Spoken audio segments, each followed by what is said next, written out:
Hello friends, welcome back.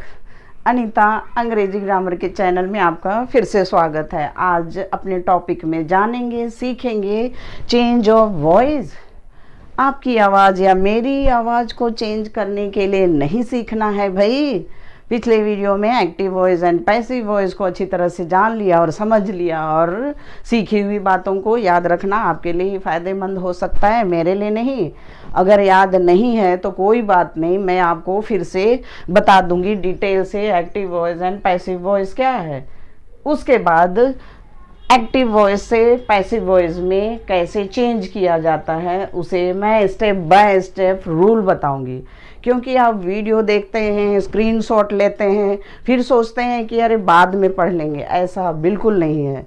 आपको समझना है तो रूल को समझना है, रूल को याद रखना है, बिल्कुल नहीं रटना है। रटने से आपका करियर बिल्कुल सफल नहीं होने वाला है।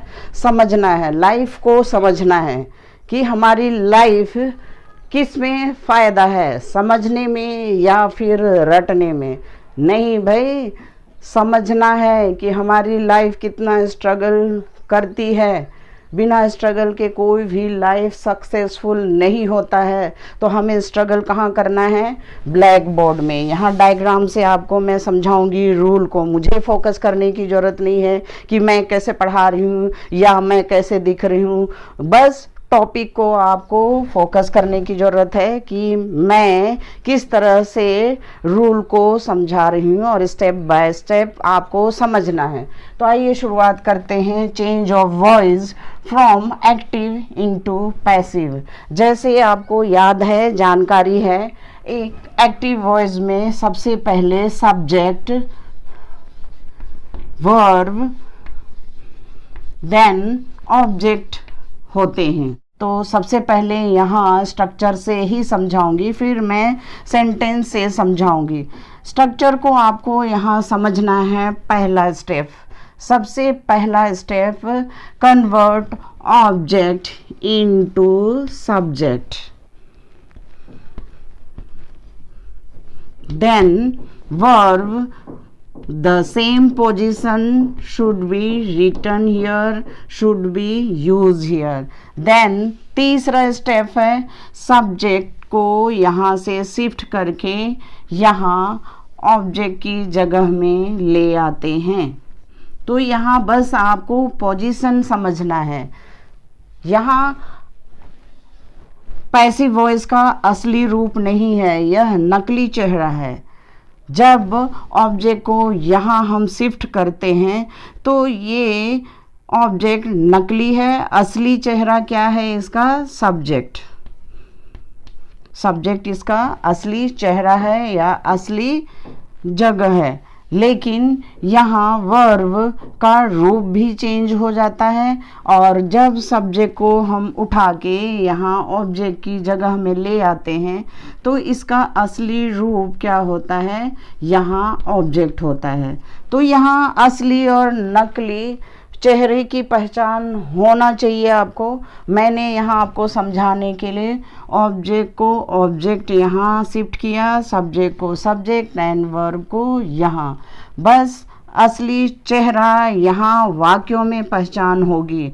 अब यहाँ सेंटेंस एक्टिव का है तो आपको यह भी समझना है सब्जेक्ट कौन है, और पहचानना है कि सब्जेक्ट वर्ब ऑब्जेक्ट क्या है। ही सब्जेक्ट, राइट्स वर्ब और लेटर ऑब्जेक्ट। अब यहाँ आपने स्ट्रक्चर को समझ लिया, और असली नकली चेहरा को हमें असली चेहरा में लिखना है, यानी सेंटेंस में लिखना है, वो भी पैसिव वॉइस के। अब अ लेटर को हम उठा के यहाँ सब्जेक्ट के रूप में लिख देते हैं, असली चेहरा को हम दिखा देते हैं, अ लेटर। अब यहाँ नेक्स्ट रूल को समझिए। जब एक्टिव वॉइस में कोई भी टेंस का वर्ब हो तो टेंस के अनुसार हेल्पिंग वर्ब यूज किया जाता है। यहाँ सिंपल प्रेजेंट टेंस का वर्ब है, इसलिए हेल्पिंग वर्ब इज यूज किया जाएगा। अगर यहाँ और लेटर ना हो के प्लूरल में होता लेटर्स, तो यहाँ आर यूज होता। अब नेक्स्ट रूल है, वर्ब को थर्ड फॉर्म में ही लिखा जाता है, चाहे एक्टिव वॉइस का कोई भी टेंस का वर्ब हो, फर्स्ट फॉर्म का हो, सेकंड फॉर्म का हो, या कंटिन्यूअस हो, या फिर अलग टेंस में हो, हमें राइट का रिटर्न ही यूज़ करना है। अगर थर्ड फॉर्म का वर्ब यूज़ नहीं करते हैं हेल्पिंग वर्ब के बाद तो ये रूल के खिलाफ होगा। अब बाकी बचा सब्जेक्ट। यहाँ ही सब्जेक्ट है।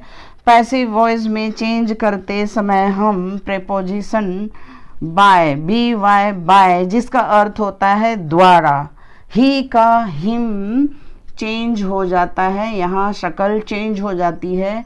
ही का असली शक्ल नहीं लिखते हैं, हिम होता है, और इस तरह से सेंटेंस और लेटर सब्जेक्ट बन जाता है। Is written verb and by him object, और इसका अर्थ है कि एक खत उसके द्वारा लिखा जाता है। यहाँ इज है इसलिए लिखा जाता है, और हेल्पिंग वर्ब से ही पहचान होती है कि किस टेंस में हम बातें करते हैं या कोई भी क्रिया होती है, होता था, हो रहा था, या इस तरह से हेल्पिंग वर्ब से ही पहचान होती है।